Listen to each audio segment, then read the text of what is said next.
Good morning, good afternoon, good evening, whoever you are, wherever you're watching. My name is Andrew Brown, a barrister at Radcliffe Chambers.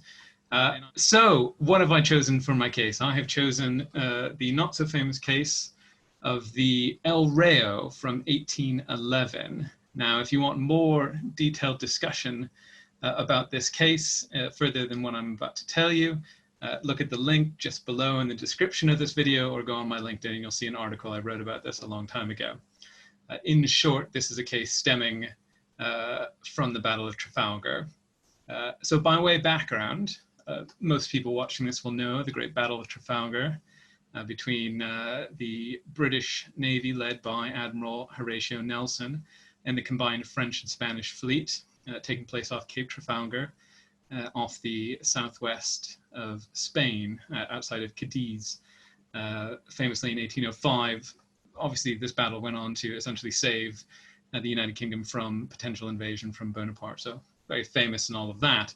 But what actually happened involving this case that I'm about to talk about? So the Battle of Trafalgar happens on the 23rd of October, or the 21st of October, 1805.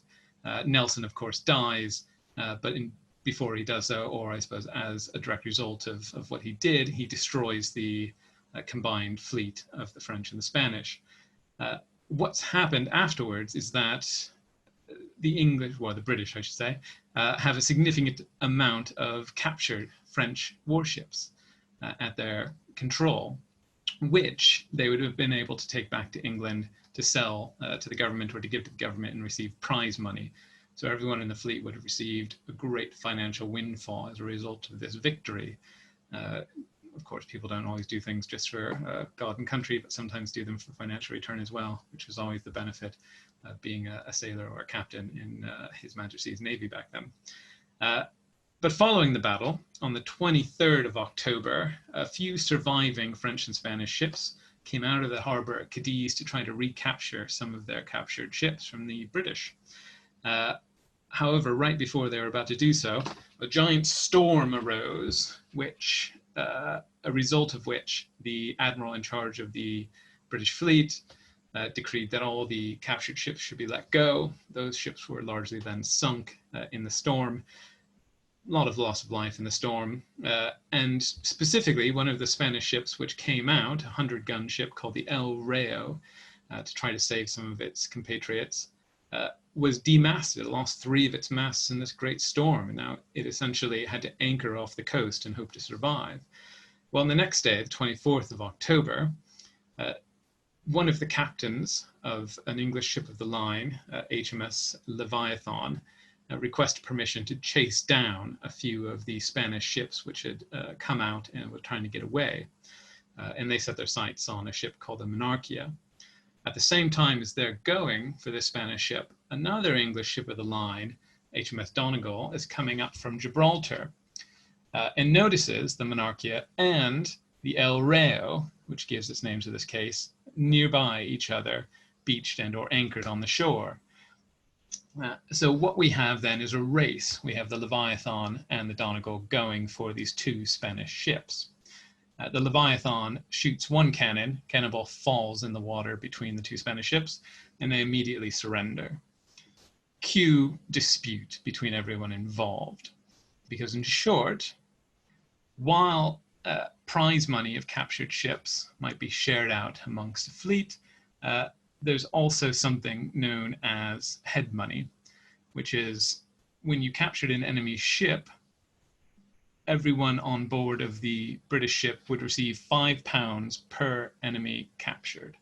And that would be divvied up amongst the crew of the ship which captured the enemy, which could be a great financial windfall for the captain and officers and sailors of any given ship. But the issue that happened after Trafalgar, what caused the legal dispute, is the British had initially captured an enormous amount of French and Spanish ships, and everyone in the fleet would have had a ton of money at their disposal. It would have been a great financial windfall, but because of the storm, all of these prizes were lost. And what would have been a ton of money for everyone became very, very little. And so every little pound that could be got by the fleet was sought to be divvied up. Now, this created a dispute. because one, you had the fleet at large, which had fought at Trafalgar and now wanted the prize money and head money for El Rayo and the Monarchia.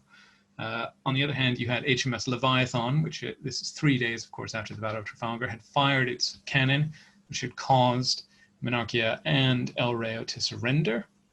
And on the other hand, you had HMS Donegal, which was coming up from Gibraltar, had seen El Rayo in the distance, was actively pursuing it, and actually took physical possession of the ship after it had surrendered. So what happened then in 1811 is you had a three-part tripartite litigation between the British fleet in general, the crew of the HMS Donegal and the crew of the HMS Leviathan, all vying to see who could get the head money. This all then came down to a decision of the court, and specifically Section 5 of the Prize Act of 1805, which had only been brought into force on the 27th of June, 1805, just a few short months before the Battle of Trafalgar. So what happened? Well, in short, the judge, whose name now I conveniently forget, read my article if you want to know who it was, decided that there's a few applicable principles at hand. First of all, the whole British fleet couldn't share in the head money coming from this capture, as because this was 3 days after the Battle of Trafalgar, and the El Rayo, the specific ship in question, had escaped from Trafalgar, gone into Port of Cadiz, and then come back out. So in a pure matter of factual interpretation, these were two separate combats. They were not the same battle. So the fleet at large was thrown out of court. Then you just had the battle between Leviathan and Donegal. On the Leviathan side, they had fired a cannon, which had caused the surrender. But on Donegal's side, they had an intention to pursue El Rayo when they'd seen it, were actively doing so, and took physical possession of the ship once it had surrendered, whereas Leviathan took possession of the second Spanish ship, the Monarchia. What the judge ultimately decided was that HMS Donegal would get the prize, or in fact would get the head money from the capture of the El Rayo. Leviathan would get Monarchia, and that's how it ended, essentially. Nothing more exciting coming from that. So why is this one of my favorite cases, or my favorite case, as the case may be?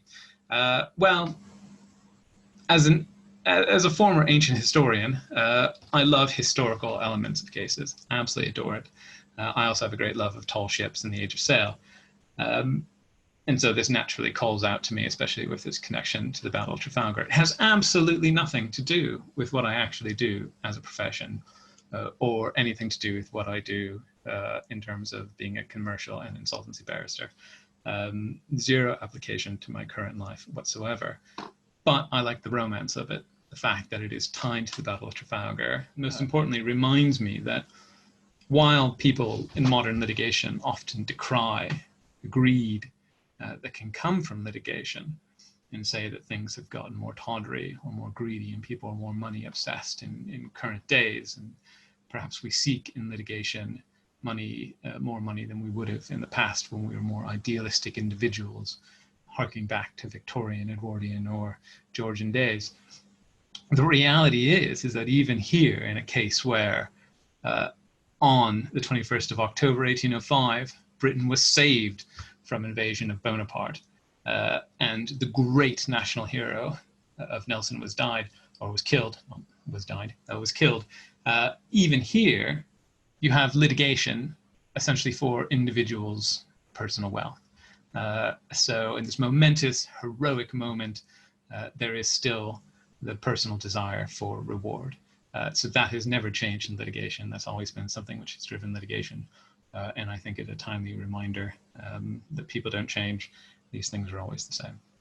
Anyway, that's my favorite case. Feel free to read my article. It's much better than what I've just said, much clearer, and enjoy. Thank you.